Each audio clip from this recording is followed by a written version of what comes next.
दोस्तों, आप तो जानते ही हैं कि हमारे भारत की सनातन परंपरा में हर महीना किसी न किसी देवता, ऋतु या विशेष साधना से जुड़ा होता है। लेकिन एक ऐसा महीना भी आता है जिसे कभी मलमास कहा गया तो कभी पुरुषोत्तम मास। बहुत से लोग इस महीने को लेकर भ्रम में रहते हैं। कुछ लोग इसे अशुभ मानते हैं, जबकि शास्त्रों में इसे अत्यंत पवित्र और भगवान विष्णु को समर्पित बताया गया है। आखिर ये महीना क्या है? ये कब आता है? इसे मलमास क्यों कहा गया और फिर इसका नाम पुरुषोत्तम मास कैसे पड़ा? इस महीने में कौन कौन से नियम माने जाते हैं, क्या करना चाहिए और क्या नहीं, आइए विस्तार से समझते हैं। हिंदू पंचांग मुख्य रूप से चंद्रमा की गति पर आधारित है।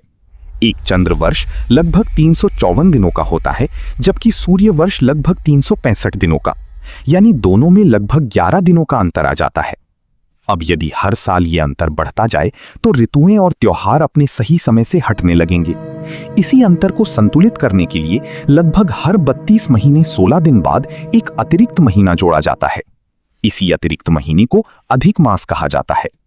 यही अधिक मास आगे चलकर मलमास और पुरुषोत्तम मास के नाम से प्रसिद्ध हुआ। पुराने समय में हिंदू कैलेंडर के हर महीने का संबंध किसी न किसी देवता से माना गया था, लेकिन ये अतिरिक्त महीना किसी देवता के अधिकार में नहीं था, इसलिए इसे महत्वहीन समझा जाने लगा। मल का अर्थ होता है त्यागा हुआ या अनुपयोगी।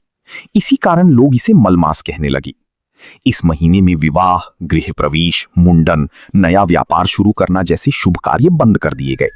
धीरे धीरे लोगों के मन में ये धारणा बन गई कि ये महीना अशुभ है। लेकिन असली कहानी यहीं से शुरू होती है।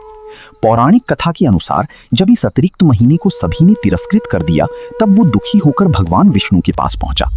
उसने कहा, मेरा कोई स्वामी नहीं है, सभी मुझे अपवित्र और अशुभ कहते हैं, कोई मेरा सम्मान नहीं करता। भगवान विष्णु को उस पर दया आ गई। उन्होंने कहा, तुम दुखी मत हो, आज से मैं स्वयं तुम्हारा स्वामी हूं। मेरा एक नाम पुरुषोत्तम है, इसलिए अब तुम्हें पुरुषोत्तम मास कहा जाएगा। भगवान विष्णु ने यह भी वरदान दिया कि इस महीने में किए गए जप, तप, दान और भक्ति का फल कई गुना बढ़ जाएगा। जो व्यक्ति इस महीने में श्रद्धा से पूजा करेगा, उसे विशेष पुण्य प्राप्त होगा। ये महीना मोक्ष देने वाला और पापों को नष्ट करने वाला माना जाएगा। तभी से मल मास पुरुषोत्तम मास कहलाने लगा। ये महीना लगभग हर 32 महीने 16 दिन बाद आता है, यानी करीब 2.5 से 3 साल में एक बार। ये किसी भी हिंदी महीने के साथ जुड़ सकता है, जैसे अधिक श्रावण, अधिक आषाढ़, अधिक भाद्रपद आदि। उदाहरण के लिए, यदि आषाढ़ महीने के दौरान सूर्य संक्रांति न हो तो वो महीना अधिक आषाढ़ कहलाएगा। इसी प्रकार से इस बार 2026 में अधिक जेठ का महीना है, यानी कि इस बार पुरुषोत्तम मास जेठ के महीने में पड़ने वाला है, इसीलिए इस बार 2 जेठ के महीने हैं। इस बार ये अधिक मास या पुरुषोत्तम मास 17 मई 2026 से शुरू होकर 15 जून 2026 तक रहेगा।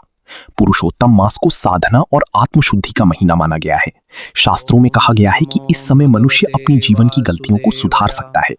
ये महीना हमें 3 बातें सिखाता है: भक्ति, संयम और सेवा। इस महीने में भगवान विष्णु की पूजा सबसे महत्वपूर्ण मानी जाती है। सुबह स्नान करके भगवान विष्णु की मूर्ति या तस्वीर के सामने दीपक जलाना चाहिए। तुलसी दल अर्पित करना अत्यंत शुभ माना जाता है।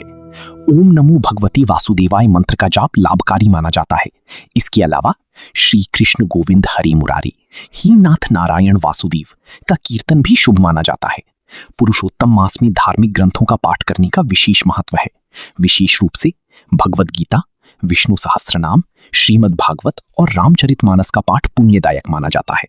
भगवान विष्णु को तुलसी अत्यंत प्रिय है, इसलिए पुरुषोत्तम मास में तुलसी पूजा का विशेष महत्व बताया गया है। शाम के समय तुलसी के पास दीपक जलाना शुभ माना जाता है। अगर वैज्ञानिक दृष्टि से देखें तो अधिक मास एक कैलेंडर संतुलन प्रणाली है। चंद्रवर्ष और सौर वर्ष के बीच अंतर को ठीक करने के लिए ये महीना जोड़ा जाता है। ठीक वैसे ही जैसे अंग्रेजी कैलेंडर में हर 4 साल बाद लीप ईयर आता है। यदि अधिक मास न जोड़ा जाए तो धीरे धीरे त्योहार अपनी ऋतु से हटने लगेंगे। अंत में मैं बस यही कहना चाहता हूं कि मलमास या पुरुषोत्तम मास केवल एक अतिरिक्त महीना नहीं है।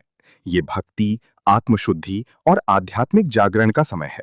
जिस महीने को कभी लोग तुच्छ समझते थे, वही भगवान विष्णु का प्रिय बन गया। इसलिए ये महीना हमें विनम्रता, सेवा और श्रद्धा का महत्व सिखाता है। इस दौरान किए गए छोटे छोटे अच्छे कार्य भी मनुष्य के जीवन में बड़ा परिवर्तन ला सकते हैं। इसलिए पुरुषोत्तम मास को डर या अंधविश्वास की नजर से नहीं, बल्कि आत्म सुधार और भक्ति के अवसर के रूप में देखना चाहिए। अगर हमारा वीडियो पसंद आया हो तो हमारे चैनल को लाइक और सब्सक्राइब कीजिए। धन्यवाद।